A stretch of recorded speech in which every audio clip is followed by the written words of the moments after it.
Thanks, Jonathan. Well, there's a lot of debate, maybe not as much as what's going on with Lisa and her household, but a lot of debate on how their Congress is going to enact Trump's package when it comes to enacting his agenda. And I'm joined now from Capitol Hill by Jason Smith, chairman of the House Ways and Means Committee. Congressman, thank you so much for your time this morning. I'm sure you've seen all the reports that a lot of House Republicans are actually talking about now the Budget Committee maybe going for a two-track approach. Is the one big, beautiful bill just too heavy for Congress? The one big beautiful bill is the best and quickest approach to get as many of the president's priorities delivered to his desk as possible. The House is focused on one big beautiful bill. It's the Senate that continues to say that they're going to do two. But I would just remind all of my colleagues, look at history. It has been 38 years since two different reconciliation bills were signed into law in the same year. We have smaller majorities in the House of Representatives now than in the history of Congress. Why do we think we can defy those odds is beyond me. So if they do two different bills, the first bill has to have tax policy in it. Well, you talked about the senators. They're going to be having dinner with President Trump this weekend at Mar-a-Lago, and they're going to pitch them on this approach. And they are ready to go, where the House doesn't seem as ready to go. At some point, do you and all your colleagues just need to stop focusing on process and actually get a bill to the floor, which seems like the Senate might beat you? The Ways and Means Committee is ready to deliver the tax policy now. Unfortunately, we have several members that are putting their agendas above the agendas of the American people. And that includes senators who are wanting to get a skinny bill to get some of their easy wins. We need to deliver for the American people. They want certainty. There's 26 million small businesses out there that are making the decisions now of how to invest, how to hire for next tax year, not knowing is their tax rate going to be 43.4% or 23.4%. Congress needs to act quickly. Don't get involved in the process. Deliver and put on the president's desk now.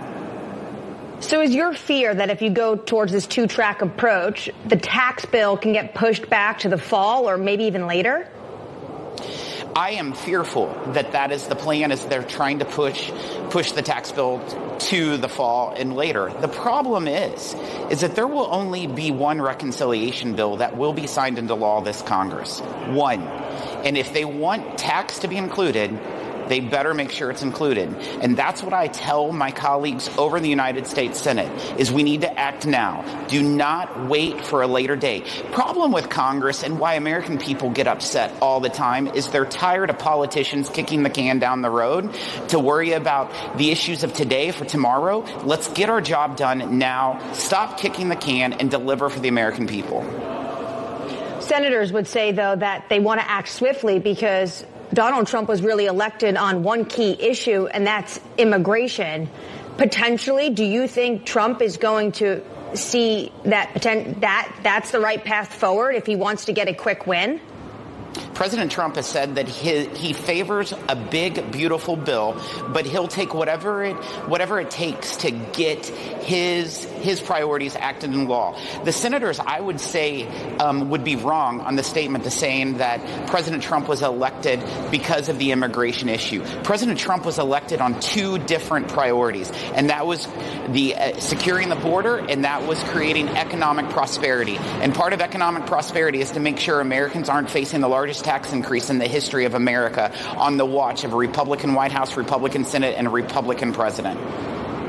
With very slim majorities. So when it comes to the House, you're going to need some of those New York Republicans to get, or all of them, to get this over the finish line.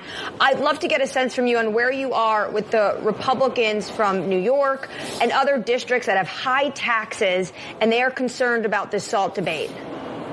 First off, to get one big, beautiful bill across the finish line is going to require everyone working together and sticking together. It's not going to be easy. If people think it's going to be easy, they are mightily mistaken. We've been working with all the different members of the conference, whether they're SALT members, whether they're debt deficit hawks, whether they care about various green credits in the IRA. We have a very diverse conference. We cannot lose one member. We have a 217 to 215 seat majority after Elise Stefanik is confirmed over in the United States Senate. We can't lose anyone. We have to thread the needle, and that's in fact what we're doing with the SALT. Everyone has to give. You're not going to get everything that you want. Everyone has to give. There has to be a balance, and that's the only way that we can be successful and deliver for the American people. So on SALT specifically, though, it sounds like you might be close to clinching a deal, raising that cap. Do you have a ceiling of where that cap can go?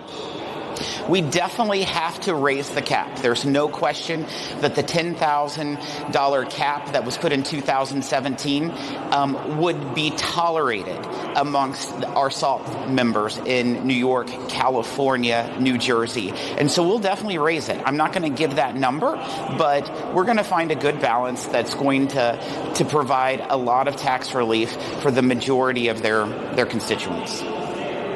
As you're debating tax policy, the President of the United States is coming out with a number of directives when it comes to tariffs. At the moment, a lot of them are on pause, but of course, his China 10% went into place this week. Whether or not it's one bill or two bill when it comes to reconciliation, how contingent are tariffs as a revenue raiser for what you're trying to get done in Congress?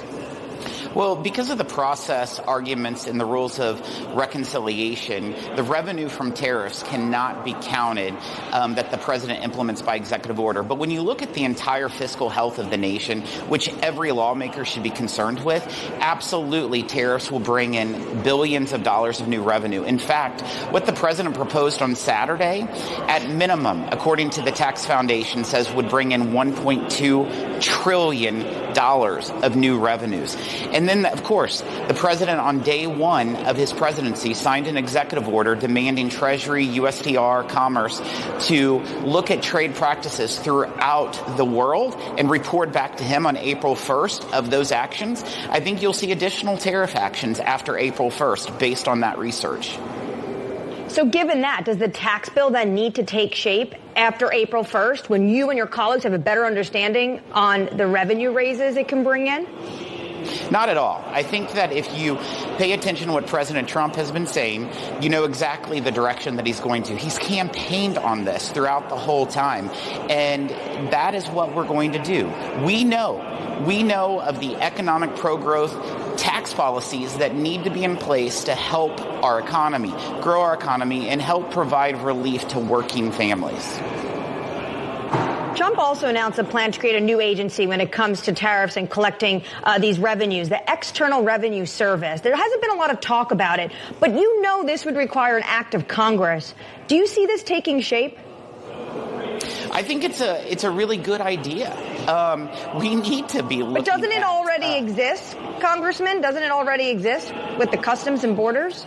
You know, that's very debatable. Some people would say that it is. Others would say no. What President Trump is, he's definitely going to focus on America First trade policy.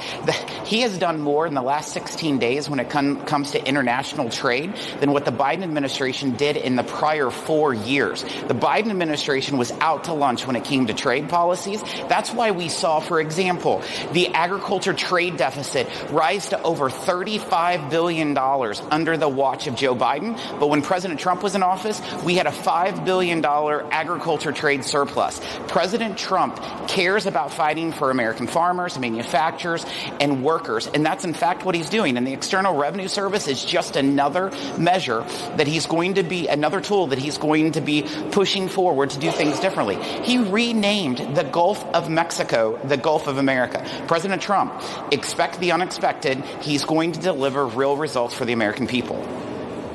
Well, that's certainly a certainty. Expect the unexpected. Congressman Jason Smith, thank you so much for your time this morning.